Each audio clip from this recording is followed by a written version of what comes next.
The first thing she felt was the cold. It was the kind of cold that wrapped itself around her bones. The kind that made every breath feel like it could shatter her lungs. Her eyes opened slowly. But there was no light, only a thick choking. Darkness. For a moment, she thought she was blind. Then her hands brushed against the rough, damp stone beneath her, and she realized she was underground. Her name was Lyra, and she remembered. Almost nothing. Her head pounded, her mouth was dry, and her body ached. When she moved her hand to her stomach, her heart froze. It was swollen, heavy, unnatural. A sharp kick from inside made her gasp in shock. She wasn't just hurt, she was pregnant. Flashes of memory came to her like broken glass. A dark tunnel, a deep growl. Claws scraping against stone. She remembered running, screaming, the sound of her own voice, echoing until something grabbed her from behind. And then, nothing but black. Lyra tried to stand, but her legs trembled and nearly gave way. The air down here tasted like rust and rot. Somewhere in the distance, she heard a sound, faint but steady, scratching. Her heart hammered in her chest. It wasn't the sound of claws on stone. It was closer, slower. Something was here, something that remembered her. Her hands fumbled across the ground, searching for anything she could use. Her fingers brushed over a small, cold object. When she lifted it, her breath caught an old communicator, alien-made. It was dented, cracked. One side melted as if by heat. She pressed the power stud. A weak green light flickered to life. Static filled her ears. She swallowed hard and spoke into it. Is anyone out there? Please, help me. Her voice was shaking so badly she barely recognized it. For a long moment, there was nothing.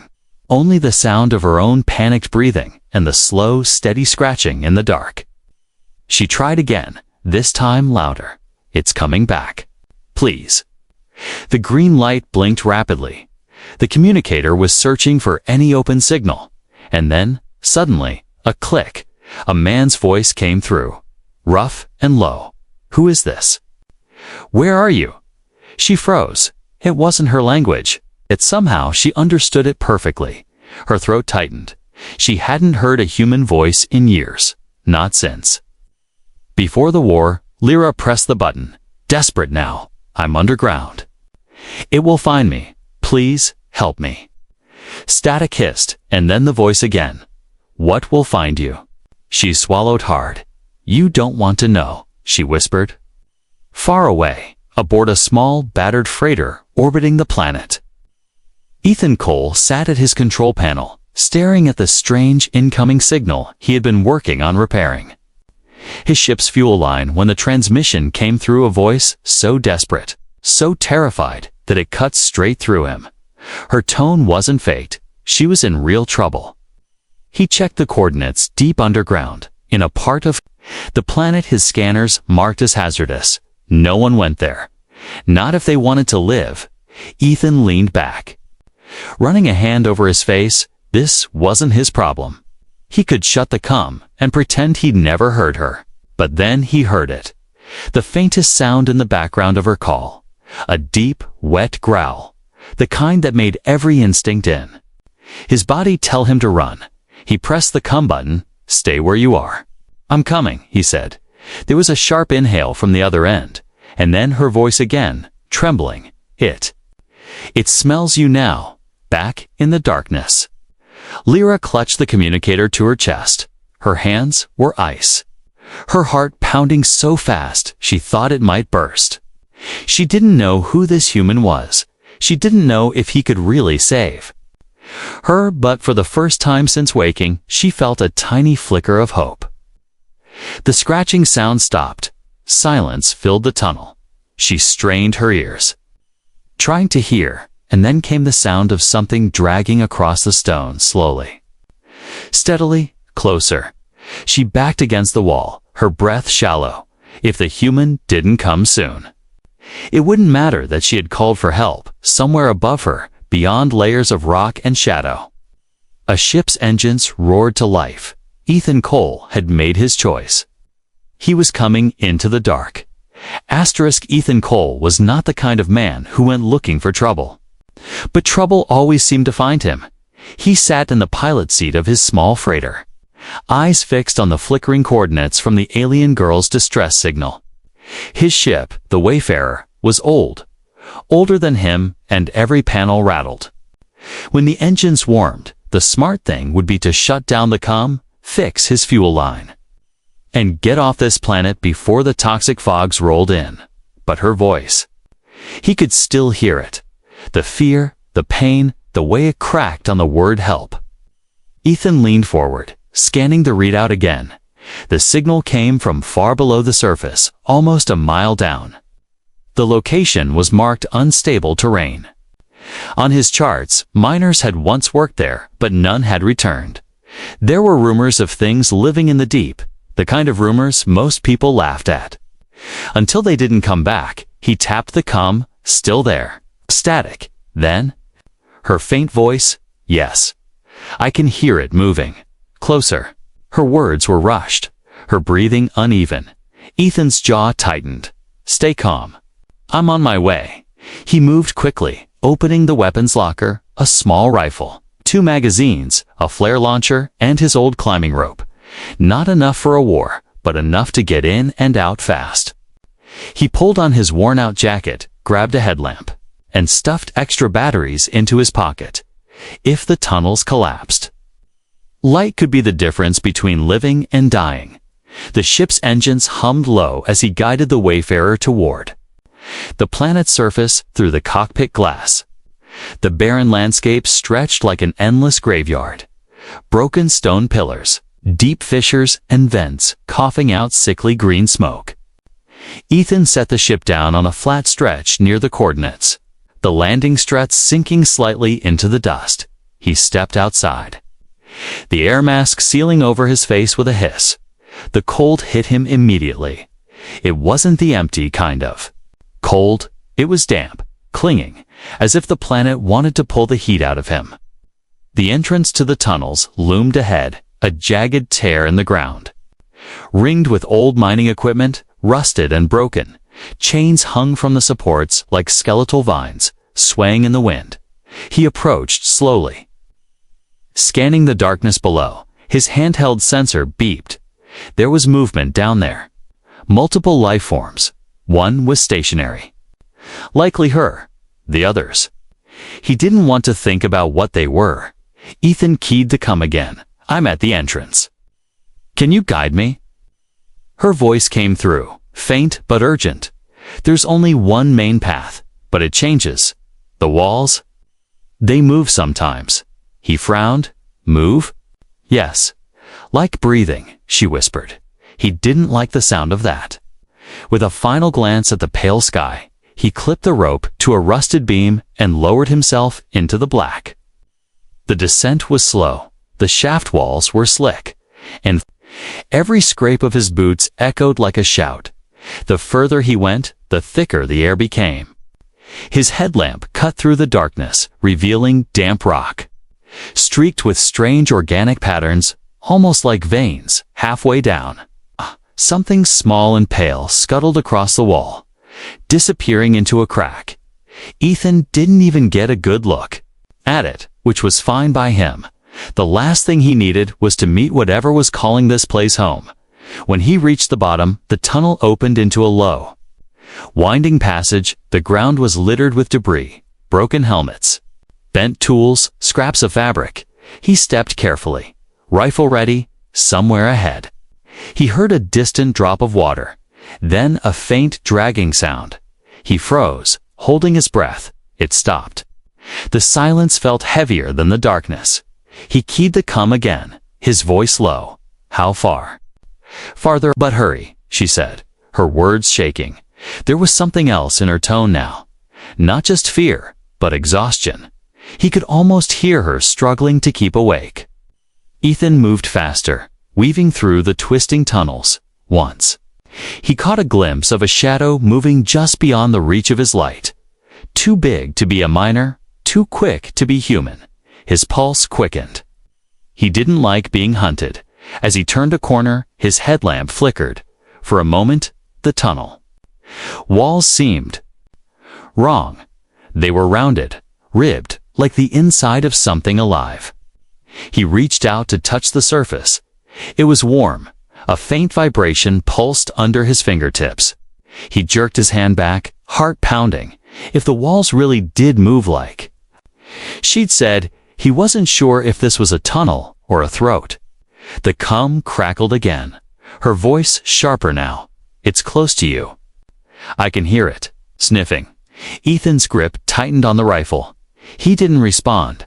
There was no point in making more noise. Another turn, and the tunnel sloped sharply downward. Far ahead, he saw it, the faintest glow, flickering. Like a dying fire, He was close, but something was wrong. The dragging sound returned, this time from behind him. It was faster now, more eager. Ethan glanced over his shoulder. Nothing but black. Still, his gut told him he wasn't alone. He quickened his pace, boots crunching on the loose rock. The glow grew brighter, revealing a narrow chamber ahead. Somewhere in there was the girl from the cum, and somewhere in the dark was the thing hunting them both. Ethan paused at the entrance of the narrow chamber. His breath misted in the cold, damp air, and the glow ahead flickered weakly, casting strange shapes along the tunnel walls. He took one slow step forward, rifle raised, his headlamp sweeping. Across the jagged stone, the faint hum of the girl's communicator was still active. She was close. But so was something else. From deep in the dark behind him came a sound like stone scraping on stone. A slow, deliberate. It stopped every time. He stopped. Ethan turned his head slightly, his eyes narrowing. Nothing moved in the shadows. But his instincts told him he was being followed. Watched, he pushed forward. Stepping into the chamber, the space was small. Barely wide enough for him to move without his shoulders brushing the walls. In the center was a broken mining light. Mounted on a stand, its glow weak and sputtering, old supply crates lay scattered. Many split open, their contents long rotted. Then he saw them, bones, dozens of them, alien skeletons picked clean. Stacked in uneven piles like someone had collected them. Most were small, too small to be adult miners. The sight twisted something in his gut. His headlamp caught something else, deep gouges in the stone, as if massive claws had carved their way through. The marks were fresh. Ethan crouched. Running a gloved finger along one of the grooves, the edge was sharp, splintered. The thing that made them was big and close. The communicator on his belt crackled, and her voice came through, weak but clear. "You're near. I can smell your light." Ethan frowned. "Smell my light." A pause. "It likes the light." "Don't keep it on for too long," she whispered. That didn't make sense. But he filed it away. In places like this, survival often depended on believing the unbelievable. He started down the tunnel at the far end of the chamber. The walls here changed, smoother now, almost polished. Moisture glistened on the surface. Reflecting faintly under his headlamp, then he noticed it. The shine wasn't water, it was something wet and thick. When he touched it, it stuck to his glove. Slime. A noise made him freeze. From ahead, faint but distinct, a click. Followed by another, and then more. Dozens, they echoed all around him. Bouncing through the tunnel, he lifted his rifle, sweeping the beam of his light forward eyes. Dozens of them, small and round. Reflecting the light in unnatural colors, they stared at him from the darkness above, below, from holes in the walls he hadn't noticed before, not blinking, just watching. The click sounds grew faster. Overlapping, Ethan's chest tightened. He took a cautious step forward, and the eyes moved. Not all at once, but in ripples, like a school of fish shifting in deep water. Some retreated deeper into the walls, others crept closer.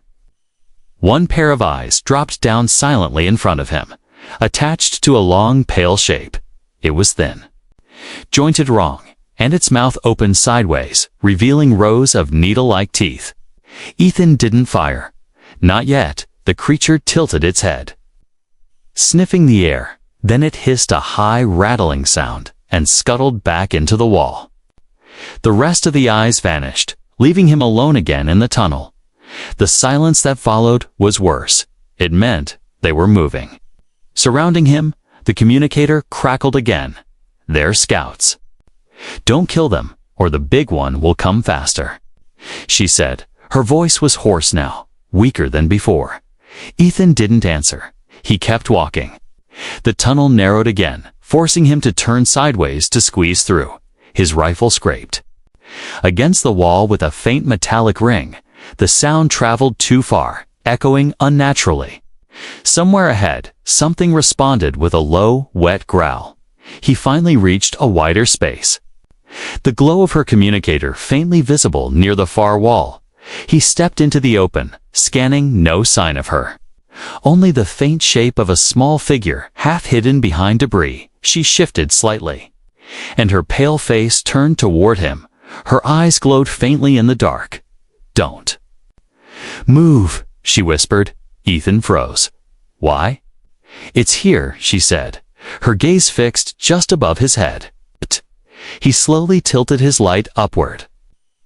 The beam caught something massive, clinging to the ceiling, a hulking shape with limbs too long. Its skin mottled black and gray, its head turned toward him, and he saw its eyes, not dozens like the scouts, but just two, huge and glistening. They locked on him with an intelligence that chilled him more than any mindless predator could. The creature let out a slow exhale, and Ethan felt the warm, foul breath wash over his face through the mask. It wasn't attacking, not yet. It was studying him, and in that moment, Ethan realized it wasn't just a hunter. It was a collector. The girl's voice trembled as she spoke again. "If you run, it will follow. And if you stay, it will take you."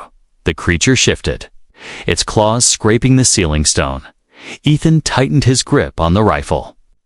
The decision was coming, and whatever he chose would decide whether either of them made it out of this. Tunnel alive, Ethan didn't move.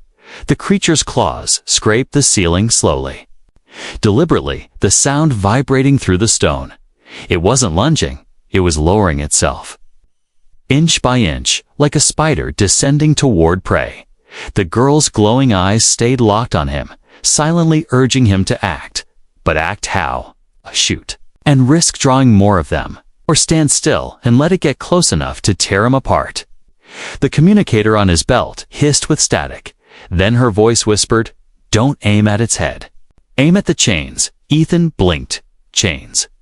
He followed her gaze and saw it, the heavy links that bound her to the wall. Half buried in hardened slime, the creature wasn't protecting its lair. It was guarding her. He stepped slowly to the side, keeping his light trained on the monster. Its head followed the beam, its jaw twitching like it wanted to snap at the brightness. The long, bony fingers flexed against the stone, leaving deep scratches. When Ethan took another step, it hissed a low, guttural sound that made the tunnel vibrate. The girl's breathing quickened. "It won't hurt you yet." "Not until it's sure," she whispered. That wasn't exactly reassuring. Ethan made his move, swinging the rifle toward the chain, anchoring her to the wall. The shot cracked through the tunnel. The bullet sparked against metal, snapping one of the links. The monster shrieked, a horrible layered sound, like metal tearing and flesh ripping at the same time. It dropped from the ceiling, landing hard enough to shake the floor. Ethan fired again, hitting the second chain. The girl stumbled forward, her legs buckling under her own weight. Her skin was pale, patterned with faint bioluminescent lines, and her belly was swollen in a way that made Ethan's stomach twist. Something inside moved, pushing against her skin from within. The creature roared and lunged, its claws slicing through the space Ethan had been standing in a second before. He rolled to the side, grabbing the girl under her arms. She cried out as the movement jolted her body, but she didn't resist. He could feel the tremors running through her, not just from fear, but from exhaustion and pain. "Hold on," he muttered, slinging her over his shoulder. She was lighter than she looked.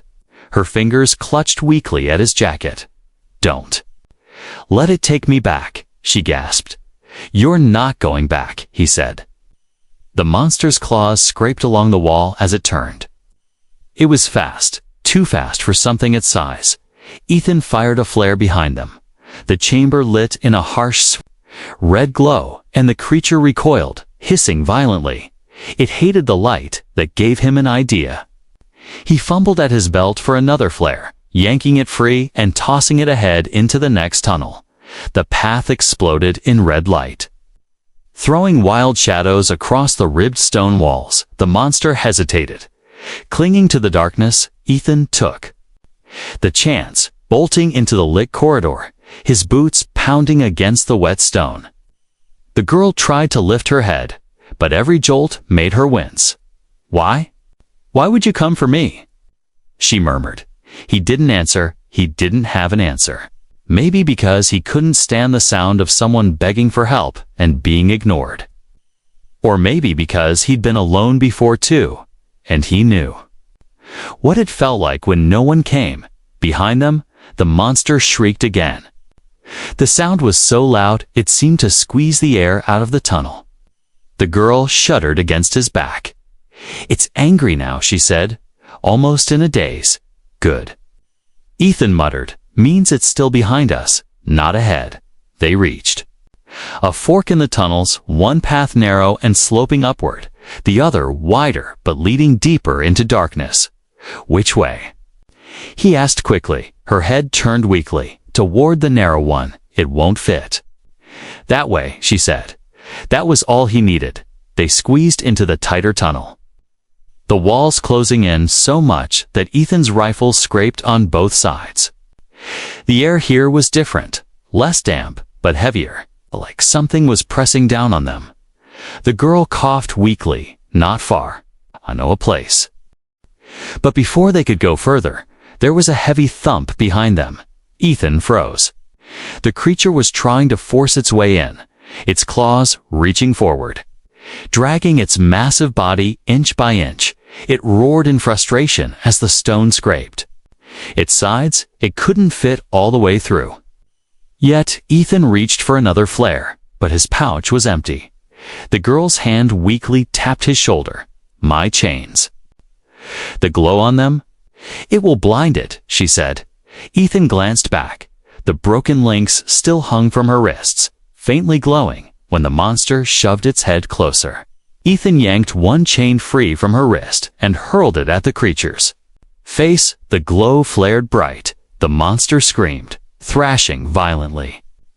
Retreating back into the shadows, Ethan didn't wait to see if it would recover. He pushed forward. The girl's weight slowing him, but not enough to stop him. They emerged into a small cavern, lit by faint crystals in the walls. The girl sagged against him, her breathing shallow.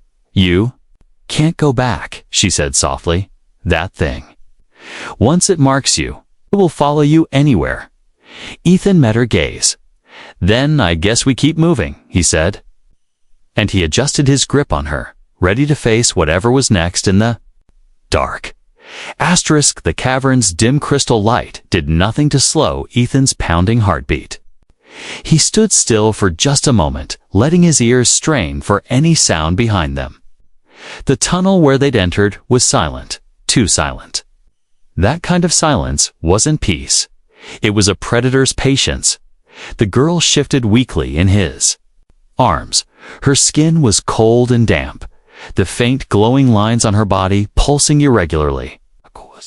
Whatever she was carrying inside her, it was alive and it was moving. She winced, her fingers tightening in his jacket. "It's never going to stop." "Not until one of us is dead," she whispered. Ethan didn't argue. He knew she was right. Creatures like that didn't give up, not after claiming something. The only reason it hadn't ripped through the stone yet was because it wanted them.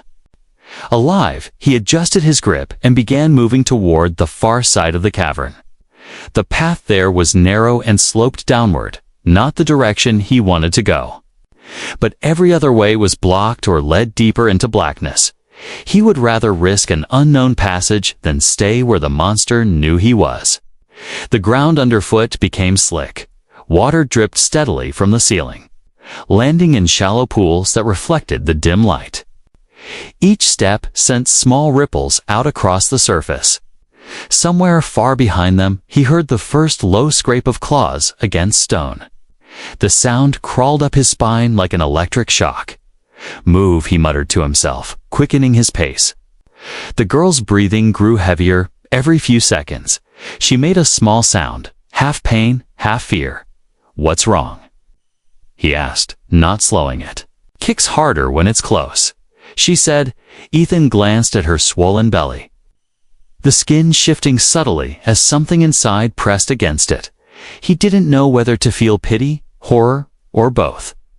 The passage bent sharply left, then opened into another chamber, this one much darker. The crystals here cracked and faint. He switched on his headlamp. The beam cut through the black, revealing uneven walls and strange curved shapes half buried in the stone. Bones, hundreds of them, some humanoid, some not, all polished smooth, as if they'd been licked clean. A sudden sharp crack split the air. Ethan whipped around. A section of the tunnel wall behind them was breaking apart, chunks of stone falling away through the gap. The monster's claws punched into view. It wasn't squeezing this time. It was tearing the rock open. "Go." The girl gasped. Ethan didn't need to be told twice. He sprinted toward a low opening at the far end of the chamber, ducking through just as another claw raked the spot where he'd been. The air whooshed past his ear from the near miss. The new tunnel was smaller, the ceiling forcing him to hunch as he moved. Behind them came the sound of rock collapsing. The monster was widening its path. Each noise was closer and louder. Ethan's headlamp flickered. He smacked the side of it, but the beam was weak now. The girl's voice was faint but urgent. "It hunts better in the dark. We have to confuse it." "Confuse it how?" he asked through gritted teeth. "Noise. Light. Sudden turns," she said. Her voice trembled. But there was a sharpness in her tone now. The voice of someone who knew her enemy too well. Ethan spotted a narrow side path and took it without hesitation. The monster's claws scraped somewhere behind them. It was following their scent now. He tossed an empty magazine casing back into the main tunnel. The metal clinked loudly for a moment. The scratching paused, then shifted direction toward the sound. They kept moving, weaving through every side tunnel they could find, twice. They had to backtrack when a passage ended in a dead drop. The girl grew heavier in his arms as her strength faded. Her head rested limply against his shoulder. "You're slowing down," she murmured. "Not slowing," he said, breathing hard. "Just picking a path that won't kill us before it does." A faint breeze touched his cheek. Airflow that meant there was a way out ahead. He pushed harder, following the cool draft through the twisting tunnel until they burst into a vast, hollow space. Here, the ceiling soared high above. Pillars of stone rose like the ribs of some giant beast. And far across the cavern, Ethan saw it, a shaft of pale light. Filtering down from the surface, it was their way out, but between them and that light. Movement, the scouts, dozens of pale-jointed shapes emerged from cracks in the walls. Their clicking filling the air, they moved in perfect coordination. Forming a loose half-circle around the only path forward, Ethan shifted the girl into a more secure grip. "Stay low," he said. "Don't shoot unless you have to." She warned, "They'll call it faster." He edged forward, his boots crunching on loose gravel. The scouts didn't rush him, they just clicked louder. It was a warning. Ethan ignored it, step by step. He forced his way forward, eyes locked on the pale light of the exit. Then, from deep in the tunnel behind them, came the monster's roar. It was closer than ever. The scouts turned their heads toward the sound, and in that instant, Ethan ran. He barreled through the narrow gap in their formation, the girl holding on with the last of her strength. The scouts hissed, scattering upward into the walls, and then the ground shook. The monster had entered the cavern. Ethan didn't look back. He sprinted for the light, every muscle burning. The sound of claws on stone grew deafening. He could feel it, the weight of something massive closing the distance. The exit shaft loomed ahead, if they could just reach it. The girl's voice was barely more than a whisper now. "It's right behind you." Ethan's legs were fire, every muscle screaming as he sprinted toward the shaft of pale light. The stone floor sloped upward, but each step felt heavier than the last. The girl in his arms trembled violently, her breathing sharp and uneven. Something shifted inside her belly again, harder this time, a push from within. She bit her lip until it bled. Stifling a cry, "Almost there," Ethan said, forcing the words between gasps. But even as he said it, he knew the truth. The monster's claws were getting louder. Closer, each scrape seemed to vibrate through the stone and into his bones. Then a sound split the air, a deep rumbling growl that rose into a scream. It wasn't just hunting. Now it was angry. The shaft of light above was closer, but there was no ladder. No easy climb. The walls were jagged, slick with moisture. Ethan skidded to a stop at the base of the shaft, setting the girl gently against the wall. "We're climbing," he said, already yanking the rope from his pack. But when he turned to hook it, he froze. The girl had doubled over, her hands clutching her belly. Her breath came in short, sharp bursts. It's happening," she gasped. Ethan blinked. "What's happening?" Her eyes met his, full of pain and fear. "It's coming out," she said. A sudden gush of fluid spilled across the stone. She cried out, her back arching against the wall. Ethan felt panic slam into his chest. He'd been through cave-ins, even a ship crash, but this was something else entirely. He knelt beside her, trying to keep his voice steady. "Breathe. Just breathe." She shook her head violently. "No. You don't understand." Her voice cracked. "If it comes, it will call for it." Her gaze darted toward the tunnel where the growls echoed. Ethan realized exactly what she meant. The thing chasing them wasn't just after her. It was after whatever was inside her. The tunnel walls shuddered as a heavy impact shook the cavern. Dust rained down from above. They didn't have time. Ethan looked up at the shaft. Even if they started climbing now, they wouldn't make it before the monster arrived, which meant the only way out was to end this here. The girl cried out again, the sound raw and desperate. Her skin glistened with sweat, the faint glowing lines along her arms and neck pulsing in rhythm with her heartbeat. Ethan ripped his jacket off and folded it under her head. "You're not doing this alone," he said firmly. She squeezed her eyes shut. You might not want to see what comes out." The monster's roar was closer now. A shadow flickered at the mouth of the cavern. Ethan glanced toward it, then back to her. "I don't care what it looks like. If it's yours, I'll protect it," he said. Her breathing hitched, and then she screamed as her body tensed. A ripple moved across her swollen belly. Not just one movement, but several. Something inside was fighting to get free. Ethan steadied her legs, ignoring the icy fear creeping up his spine. He could already hear the claws scraping the floor just outside. Then he saw it, a small, slick form emerging. But this was no ordinary newborn. Its skin was pale with faint veins of blue light. Its hands were tiny, but its nails were already sharp. Its eyes opened almost instantly wide, dark and unnervingly.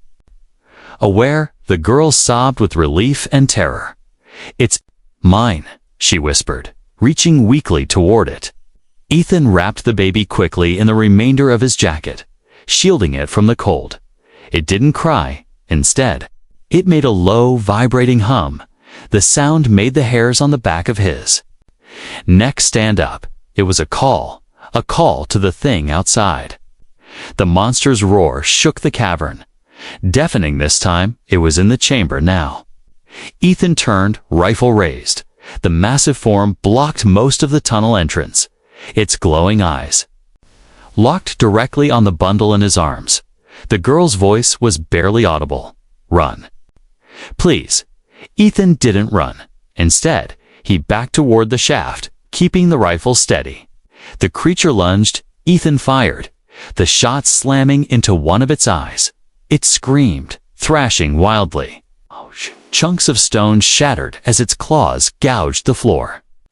Ethan hooked the rope around a jagged outcrop and shoved the baby into the girl's arms. Hold on to it and don't let go, he said. He clipped the rope to his belt and started climbing, dragging them both upward with every ounce of strength. Left in his body, the monster slammed into the wall below, shaking the rope violently. Ethan's hands burned, his arms threatening to give out. The girl clung to him, the baby pressed between them. Another lunge from the creature's claws missed. His boot by inches. At last, his hand caught the lip of the shaft with a final pull. He hauled them out into the open. Collapsing onto the rocky surface, the cold daylight hit them like a wave. Below, the monster roared in fury, retreating slowly into the black. The girl lay back, cradling the strange, silent child. Her eyes found his. You've doomed yourself. It will never stop, she said softly. Ethan looked at the horizon, then back down at her and the baby. Let it try, he said, and for the first time since the signal, he almost smiled. Asterisk.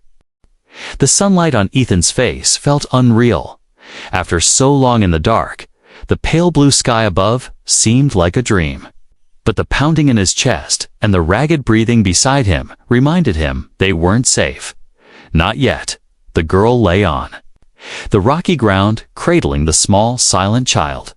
Her bioluminescent markings had dimmed, her skin pale from exhaustion. She stared at the baby with a mixture of fear and wonder, her hands trembling as she stroked its cheek. It blinked slowly, its strange dark eyes locking onto hers. For a moment, the world was quiet. Then, from the shaft below, came a faint echo. The sound of claws against stone. Ethan's jaw tightened. It's not giving up, he muttered, pushing himself to his feet. The girl's gaze shifted to him, her voice weak. I told you. Once it marks you, it will hunt you forever. He glanced at the child in her arms. Then we keep moving until it can't follow, he said. The Wayfarer was parked about half a mile from here, hidden behind a ridge. It wasn't far, but on this planet, half a mile could be a death sentence. The toxic fog from the vents was already starting to drift across the plain.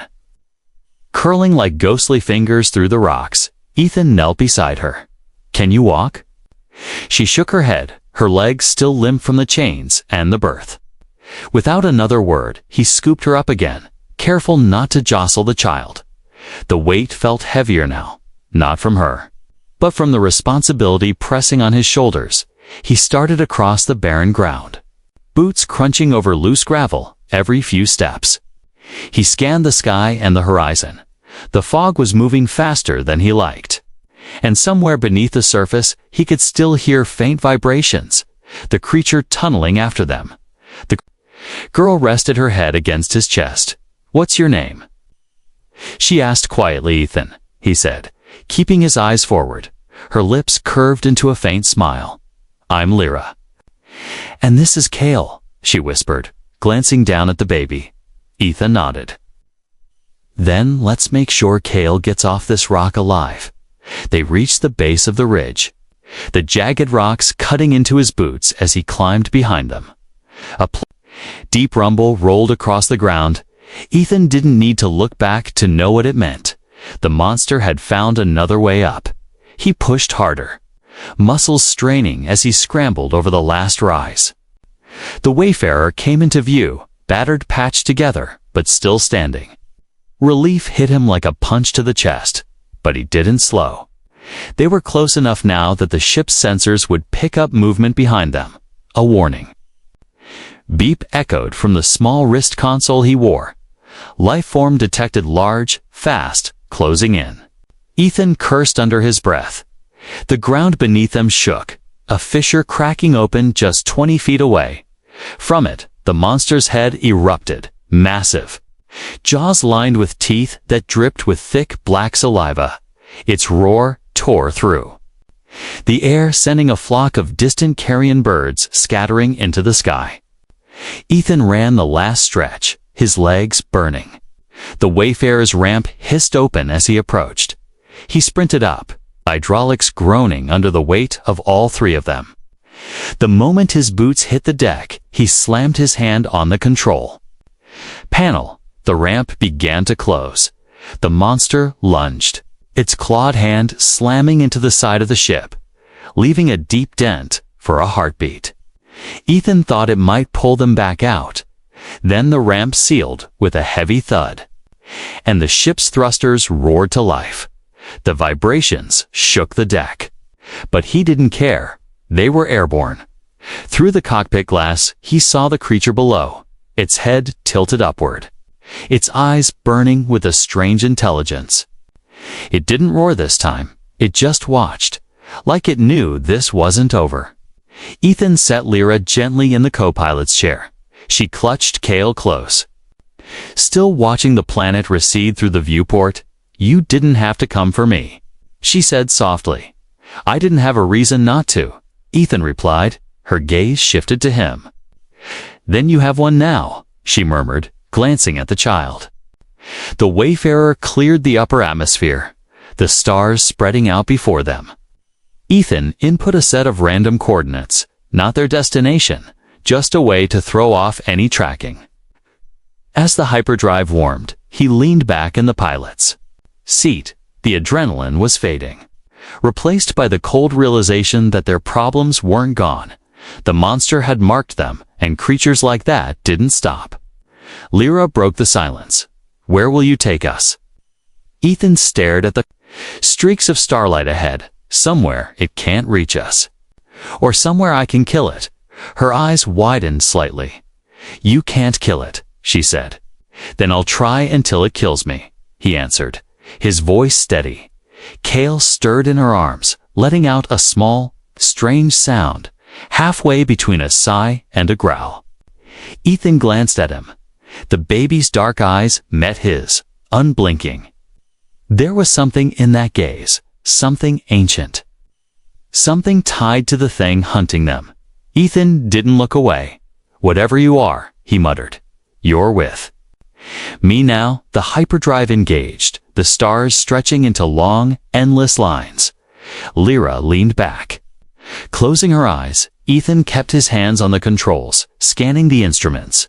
The ship hummed steadily, but he couldn't shake the feeling that somewhere out there, in the dark between the stars, the monster was still moving, still hunting.